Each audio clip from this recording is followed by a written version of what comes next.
When the detective asked who was driving, my parents were already watching me through the glass. My little brother sat 10 feet away, drunk and silent, and somehow I was the one they expected to confess. I opened my mouth, and in that moment, I realized I was about to lose everything for a mistake that wasn't mine. My name is Jake Miller. I'm 32 years old. I was a licensed electrician in Central Ohio before everything happened. I've always been the steady one. The guy who shows up early, stays late, keeps his head down. I don't drink much. I don't gamble. I don't fight. I believe in hard work, loyalty, and taking care of family. At least, I used to believe in that last part. I grew up outside Columbus. My dad, Tom, ran an auto repair shop. My mom, Karen, worked part-time at a dental office. We weren't rich, but we were stable. 2 kids. Same dinner table every night. Then there was my younger brother, Tyler. 3 years younger. Easy smile. Teachers called him charismatic. He got away with things I never could. If I broke something, I got a lecture. If Tyler did, it was boys will be boys. At first, I didn't resent him, but I noticed the pattern. When I brought home a 4.0 GPA, Dad nodded. Good. That's what you're supposed to do. When Tyler barely passed algebra, Mom baked a cake. He just learns differently. When I landed my apprenticeship at 19, no debt, working full-time, Dad shook my hand. When Tyler dropped out of community college after 1 semester, Mom cried about how the professors didn't understand him. I was expected to be solid, reliable. Tyler was fragile. Don't be so hard on him, Jake. He's sensitive. You know how Tyler is. Yeah, I did. By 25, I owned a small house. 2 bedrooms. Unfinished basement. Mortgage paid on time. Savings building slowly. Tyler moved back home 3 different times. Bad roommate. Toxic girlfriend. Finding himself. Every time, Mom cleared out his room like it had been waiting. I still helped him. Loaned money. Fixed his brakes. Helped him move. I didn't question it. Family helps family. That's what I believed. The night everything changed was a Thursday in October. Cold. Clear. I was driving home from a late job around 10:30 p.m. when I saw red and blue lights on Maple Ridge Road. 2 patrol cars. And Tyler's truck wrapped around a tree. The front end was crushed. Glass everywhere. 1 headlight flickering. I pulled over and ran. Tyler. He was sitting on the curb. Hands cuffed. Blood on his forehead. Eyes unfocused. Drunk. I could smell it. An officer stopped me. Sir, you can't approach. That's my brother. You Jake Miller? Yeah. We need you to come down to the station. What happened? Your brother ran a red light. T-boned another vehicle. The world narrowed. Is everyone okay? The pause was short. The other driver was transported to Grant Medical. Condition is critical. I looked at Tyler. He wouldn't look at me. I didn't see him, he mumbled. Of course he didn't. At the station, everything moved fast. Paperwork. Questions. Breath tests. Mom and Dad showed up around midnight. Mom was crying. Dad wasn't angry. He was focused. He pulled me aside. He blew a .14, he said quietly. And he's got a prior reckless driving citation. If this sticks, he continued, he's looking at serious time. Felony DUI. Maybe worse if that man doesn't make it. That's on him, I said. He won't survive prison, Jake. He might survive it better than the guy he hit. Dad grabbed my arm. You think this is funny? No. I think it's real. Mom came over. They're talking attempted vehicular homicide. Tyler sat down the hall. 29 years old. Still fragile. Dad leaned closer. You were on that road tonight. Yeah. You drive the same make truck. I stepped back. No. Jake. No. Mom's crying stopped. Jake, she said softly. We need to talk. We sat in a small interview room. Metal table. Buzzing light. Dad spoke first. The officer asked if anyone else had access to Tyler's truck. And I told him you sometimes borrow it. That's not true. It can be. The air felt heavy. You want me to say I was driving? Mom reached for my hand. Just until we figure something out. Figure what? A lawyer. A deal. You're asking me to take a felony charge. We're asking you to help your brother, Dad snapped. No hesitation. No shame. Just calculation. He's your son too, Mom whispered. I didn't hit that car. We know. But you have a clean record. Stable job. The court will go easier on you. And Tyler. He needs a second chance. He's had 20. You're older, Mom said. Stronger. You can handle this. Not fair. Not right. Just, you can handle it. I stood up. No. Jacob. No. Then Dad said it. The other driver is in a coma. Silence. If he dies, this becomes vehicular manslaughter. He'll never recover from that, Mom whispered. That's not my fault. But it could be your sacrifice, Dad said. Sacrifice? Like this was noble. You raised me better than this, I said. Did we? He replied. That hurt more than anything else that night. Please, Jake, Mom said. If you love us. If you love your brother. Love measured in prison time. Around 2:15 a.m., a detective walked in. We're trying to establish who was driving. Your father mentioned you sometimes used the vehicle. Through the window, I could see Mom with her hands clasped. Dad watching. Waiting. For the first time in my life, I felt alone in a room full of family. The detective looked at me. Mr. Miller, were you driving the truck tonight? I thought about the man in the hospital. About Tyler's blank eyes on the curb. About my parents already rewriting the story. They weren't asking. They had already decided. All that was left was whether I would go along with it. I swallowed. And I said the words that followed me for the next 5 years. Yes, I was driving. I thought the hardest part would be saying it. Yes, I was driving. It wasn't. The hardest part was what came after. The detective didn't react much. Just nodded, wrote something down, and asked me to walk him through the night. Where I had been. What I drank. Why I ran the red light. I lied. Calmly. I said I had 2 beers after work. I said I was tired. I said I didn't see the light change. Every word felt heavy, but my voice stayed steady. They uncuffed Tyler within the hour. I watched it happen. He rubbed his wrists like he'd just been mildly inconvenienced. He didn't look at me when he walked past. Not a thank you. Not even eye contact. Mom rushed to him first. Wrapped her arms around him like he'd just come back from war. Dad shook my hand. I'll call a lawyer first thing in the morning, he said quietly. That was it. No apology. No hesitation. Just logistics. By sunrise, I was booked. Mugshot. Fingerprints. Cold metal bench. I kept thinking this would feel dramatic. Life-changing. Like something in a movie. It didn't. It felt administrative. Like I was signing paperwork for a job I didn't apply for. I was released later that day on bail. Dad wired the money without complaint. The lawyer he hired met us in his office downtown that afternoon. Mr. Caldwell. Gray hair. Expensive suit. Calm eyes. He listened carefully as Dad explained the situation. He didn't ask why the story had changed from the scene. He didn't question the breathalyzer results that didn't match my blood alcohol level. He just said, we'll manage this. Manage. Like this was a scheduling issue. I didn't speak much in that meeting. I just signed where they told me. Vehicular assault. Felony DUI. The other driver's name was Mark Reynolds. 46. Married. 2 kids. Still in a coma. That name stuck with me. Mark Reynolds. I went home that night to an empty house. My tools were still by the door. Dinner plates still in the sink from the night before. It felt like I was looking at someone else's life. I sat on the couch in the dark. Around 9 p.m., my phone buzzed. Tyler. I stared at his name for a long time before answering. Yeah. There was a pause. Hey, he said. Hey. That was it. Are you okay? He added. I laughed once. Short. Am I okay? I didn't ask you to do this, he said quickly. I closed my eyes. You didn't stop it either.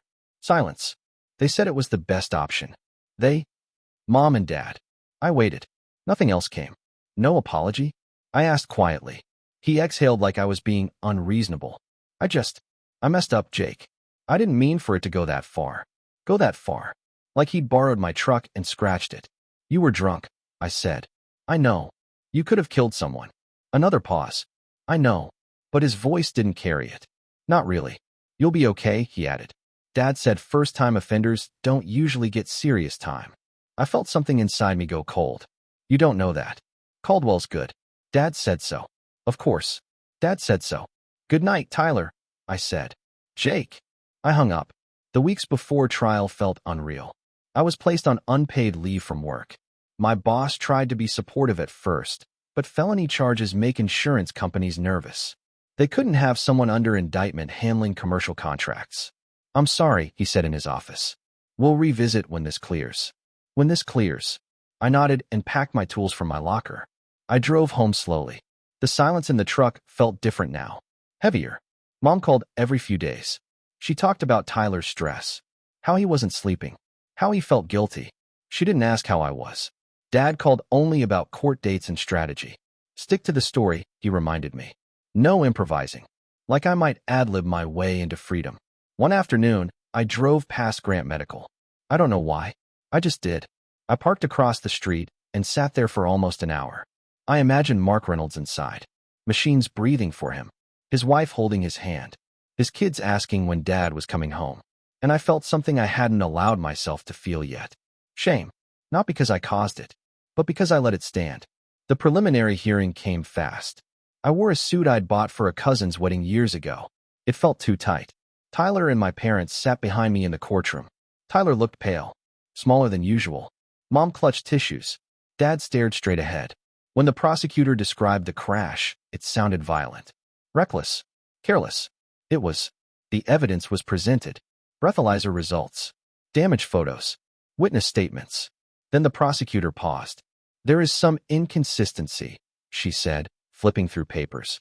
The initial officer noted signs of intoxication inconsistent with Mr. Miller's blood alcohol test taken later at the station. My heart thudded. Caldwell stood smoothly. Adrenaline. Time lapse between tests. Stress response. Entirely explainable. He spoke like he was explaining weather patterns. The judge nodded. Proceed. I stared at the table in front of me. I could feel Tyler's eyes on the back of my head. After court, in the hallway, Mom grabbed my arm. You did so well, she whispered. Like I'd just performed in a school play. Tyler stood a few feet away, hands in his pockets. Thanks, he said. That was it. Thanks. The trial date was set for 3 months later. In that time, Mark Reynolds woke up. Severe brain trauma. Partial paralysis. Permanent cognitive damage. The news hit like a brick. Vehicular assault upgraded. Potential prison sentence, 5 to 10 years. 5 to 10. I sat at my kitchen table staring at the paperwork Caldwell had mailed. 5 to 10. I tried to imagine my house sold. My tools auctioned. My life reduced to visitation hours and commissary accounts. That night, I went to my parents' house. I hadn't been back since the station. Tyler opened the door. He looked nervous. Hey, where's Dad? Kitchen. I walked past him without another word. Dad was at the table, bills spread out. Mom stood at the stove. 5 to 10 years, I said, dropping the paperwork in front of him. He didn't look surprised. It's a worst-case projection. It's real. We'll negotiate. With what? I snapped. My life. Mom flinched. Lower your voice. Lower my voice. I laughed softly. I'm the one facing prison. Dad stood up slowly. Getting emotional won't help. Getting honest might. The room went quiet. Tyler had stepped into the doorway. I can't do prison, he said suddenly. I turned to look at him. What? I can't survive that, he continued, voice shaking. I'd lose it in there. I stared at him. And you think I won't? He didn't answer. Mom rushed to him, holding his face. Stop. Please. This is tearing us apart. No. It already had. I looked at Tyler. Really looked at him. And for the first time, I saw it clearly. He believed I'd handle it. Just like Mom said. Because I always had. I picked up the papers. If I go down for this, I said quietly, you better pray I come out the same. No one responded. I walked out before they could. Trial was 6 weeks away. And for the first time since I said those words in that room, I started to wonder if I could still take them back. I didn't take the words back. I thought about it. Every night. Trial was 6 weeks away, and the closer it got, the louder everything became. The silence in my house. The ticking clock in my kitchen. The hum of the refrigerator at 2 a.m. 5 to 10 years. It echoed. Caldwell called 3 days after my visit to my parents' house. The prosecution is open to a plea, he said calmly. 3 years. Possibility of parole in 18 months with good behavior. 3 years. He said it like it was a discount. What if I don't take it? I asked. We go to trial. Risk the full sentence. The victim's condition won't help your case. The victim, Mark Reynolds.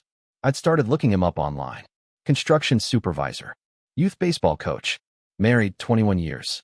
2 sons, 14 and 11. There was a photo of him on his wife's Facebook page. Big smile. Arm around his kids. I couldn't stop staring at it. Jake, Caldwell said. I need time, I answered. Not much of it. After I hung up, I drove to Grant Medical again. This time, I went inside. I don't know what I expected. Forgiveness maybe. Or clarity. Instead, I found his wife sitting in a chair outside his room. Dark circles under her eyes. Phone in her hand. I stood there for a full minute before she noticed me. Can I help you? She asked. My throat went dry. I I almost told the truth right there. But I didn't. I'm a friend of the family, I lied. She studied me. He's awake, she said quietly. But it's not the same. I nodded. I'm sorry, I whispered. She gave me a tired smile. We just want him home. That was it. Not revenge. Not anger. Just home. I walked out of that hospital feeling smaller than I ever had in my life. That night, Tyler texted me. Heard about the plea deal. You taking it? No greeting. No context. Just that. I called him instead. What do you want me to say? I asked when he answered. Dad says it might be the safest option. For who? I asked. Silence. For everyone, he muttered. I laughed softly. You mean for you? That's not fair, isn't it? He exhaled sharply. You act like I wanted this. You drove drunk. I was going through stuff. I closed my eyes. What stuff, Tyler? He didn't answer. I'm the one who's going to prison, I said quietly. And you're asking if I'm taking the deal. I didn't ask you to lie. But you're letting me. Another silence. Then he said something that shifted everything. If you change your story now, it's perjury. You'll get more time. It wasn't concern. It was fear. For himself. I hung up without another word. A week later, the prosecution added new evidence. A traffic camera. The angle was partial, but clear enough to show the driver's silhouette at the time of impact. Broad shoulders. Short hair. No beard. I have a beard. Tyler doesn't. Caldwell called immediately. This complicates things. I felt something stir in my chest. Hope. They can't conclusively identify the driver, he continued quickly. But it introduces doubt. For them, I said.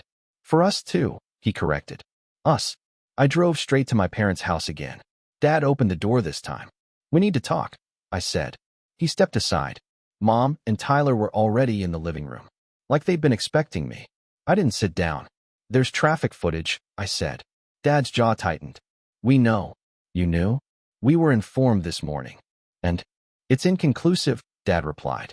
Caldwell says it won't change much. It changes everything. Tyler stood up. You can't flip now, he said quickly. Jake, think about this. I am thinking. Mom's eyes filled with tears. Please don't do this. Don't do what? I asked quietly. Tell the truth. Dad's voice hardened. You confess now. You admit to perjury. You'll destroy your credibility. The prosecutor will bury you. And if I don't, you serve your time quietly, and we move on. Move on. Like prison was a sabbatical. I looked at Tyler. You were drunk.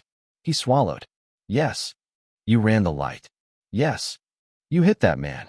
His eyes darted toward Mom. Yes. The room felt still. So why am I the one paying?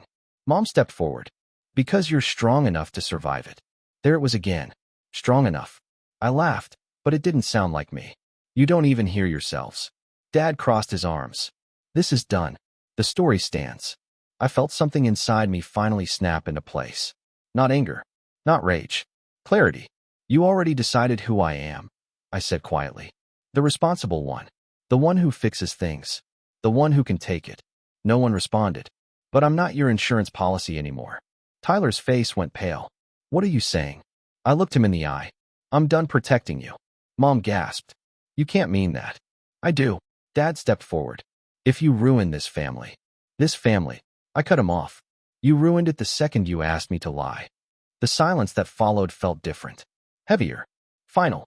I'm meeting with Caldwell tomorrow, I said. And I'm telling him the truth. Tyler shook his head slowly. You'll go down too. Maybe, I said. But at least it'll be mine. I turned and walked toward the door. Mom's voice broke behind me. Jake, please. I didn't stop. As I stepped outside, Tyler called out one last thing. If you do this, don't expect to come back. I paused at the edge of the driveway. Cold air in my lungs. I didn't turn around. I already left, I said. And for the first time since that night in the station, I felt like I meant it. The next morning, I sat across from Caldwell in his office. He looked tired. You're sure about this? He asked. Yes. He leaned back in his chair. Then we need to prepare for consequences. I nodded. I'm ready. But as I walked out of his office and into the sunlight, my phone buzzed. Unknown number. I almost ignored it. I didn't. Jake Miller, a female voice asked. Yes. This is Detective Harris. We need to discuss new evidence regarding the night of the crash. My grip tightened on the phone. What kind of evidence? There was a brief pause. We have a witness who's ready to talk. And suddenly, This wasn't just my confession anymore. The witness turned out to be a delivery driver. He'd been stopped at the red light behind the other car. He saw everything. He saw Tyler stumble out of the truck. He saw me pull up after. He saw the officers separate us. And he remembered something specific. He kept saying, "My parents are going to kill me," Detective Harris told me over the phone. He was crying. Definitely intoxicated. He kept saying, "Not me. Tyler. I'm coming in," I said. Caldwell wasn't thrilled. "You understand this exposes you to perjury," he said, rubbing his temples. "You signed a statement. You testified at the hearing. I understand. And you're prepared for the fallout." I thought about my house, my job, my parents. Then I thought about Mark Reynolds sitting in that hospital bed. "Yes," I said. "We met with Detective Harris that afternoon." She laid out the traffic footage again. Enhanced stills. The witness statement. Timestamps that didn't quite line up with my version of events. "It never made sense," she admitted. "But you were consistent. And your family backed you." "Family?" I nodded. I wasn't driving. The words felt different this time. Lighter. She studied me carefully. "Why lie?" I looked down at my hands. "Because I was asked to." By the end of the week, everything moved fast. Too fast. The prosecution filed a motion to reopen the case. My original statement was flagged as false. Tyler was brought back in for questioning. My parents hired a second attorney. The house I'd grown up in felt like a courtroom every time I stepped inside. Dad met me at the door when I came to collect some documents. "You think this makes you righteous?" he asked quietly. "No," I said. "It makes me honest. You're destroying your brother. I'm stopping you from destroying me." Mom wouldn't look at me. Tyler looked furious. "You could have just done the time," he snapped. "It would have been over by now." I stared at him. "You still think this is about inconvenience?" He took a step toward me. "You think prison would have broken you?" "It would have killed me." "There it is," I said softly. Finally. He froze. "You never cared what it would do to me. Only what it would do to you." Dad stepped between us.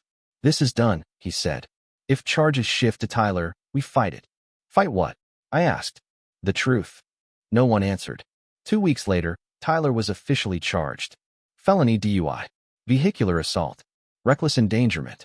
The perjury charge against me wasn't dismissed. But it shifted. Instead of intent to obstruct justice, the prosecutor acknowledged coercive family influence in her filing. I still face consequences. A misdemeanor false statement. Probation. Community service. My job was gone. My reputation wasn't spotless. But I wasn't going to prison. Tyler was denied bail. When they cuffed him in the courtroom, he looked at me like I'd betrayed him. Not like he'd betrayed me first. Mom sobbed. Dad stood still, jaw tight. I felt empty. Not victorious. Not relieved. Just steady. The trial was shorter than expected. The witness testified. The footage was shown. Tyler's blood alcohol level was presented.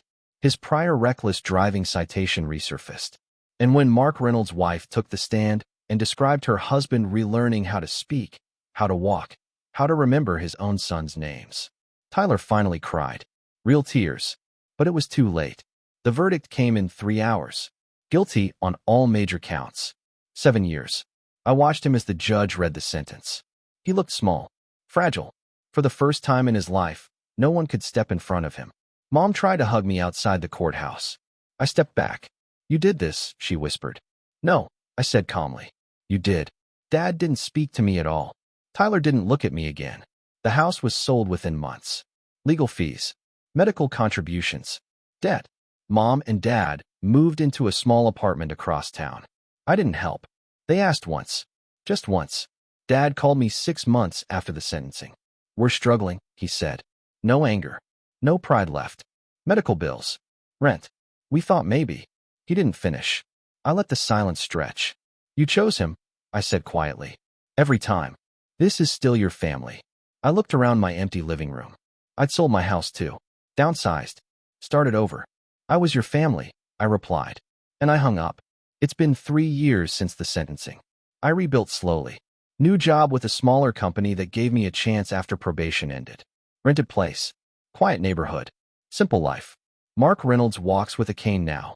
He coaches from the sidelines. I saw him once at a grocery store. He didn't recognize me. I didn't introduce myself. Tyler writes occasionally. Short letters from prison. He talks about classes he's taking. Anger management. GED tutoring. He never apologizes. Not directly.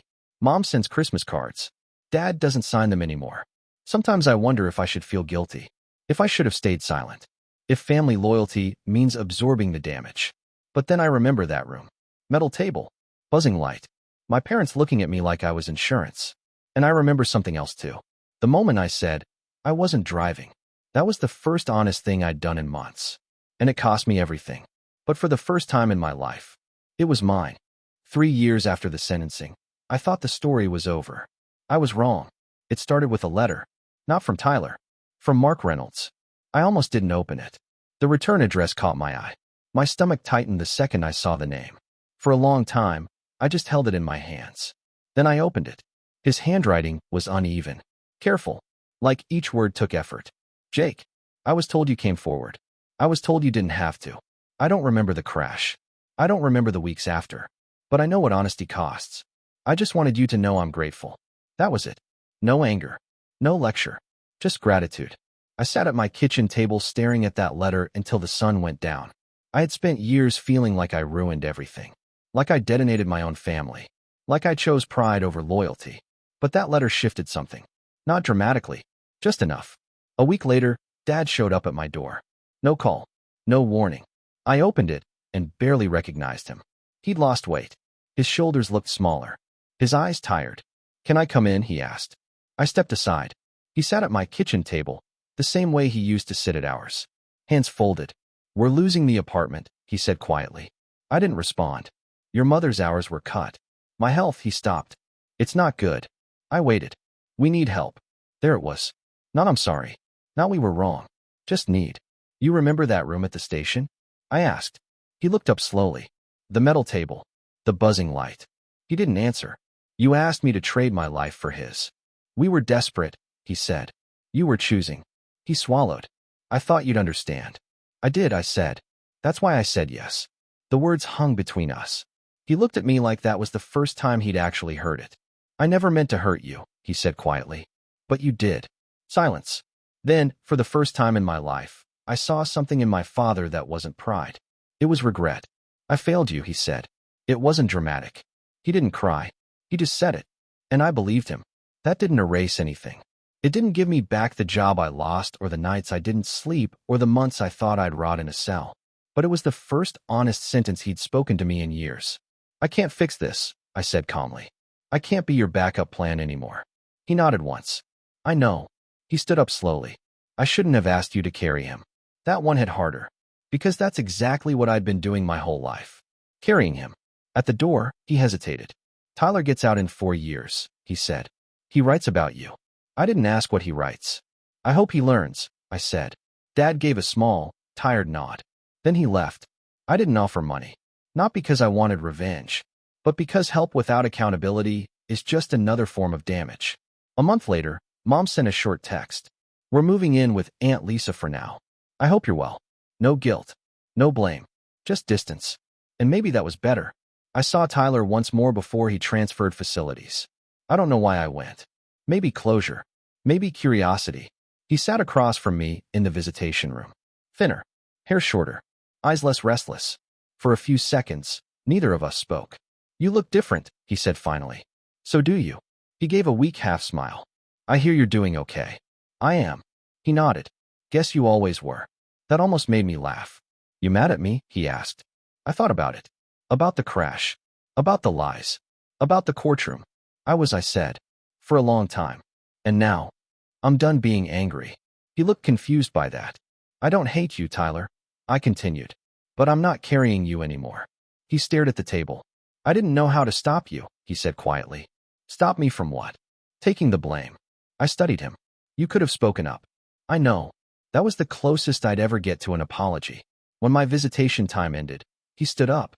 Jake, he said before the guard led him away. Yeah. You were always stronger. I didn't answer. Because strength was never the point. Boundaries were. It's been 5 years now since that night. I own a smaller house than the first one. I coach a local youth baseball team on weekends. Sometimes I stand on the sidelines and watch fathers talk to their sons. I think about what loyalty really means. It doesn't mean lying. It doesn't mean sacrificing yourself so someone else never has to grow up. It means truth, even when it costs you. Especially when it costs you. I don't talk to my parents often. A holiday call here and there. Polite. Distant. Tyler still has time left. I don't know who he'll be when he gets out. But I know who I am now. I'm not the fragile one. I'm not the backup plan. I'm not the sacrifice. I'm the man who finally told the truth. And that truth nearly put me behind bars. But it also set me free.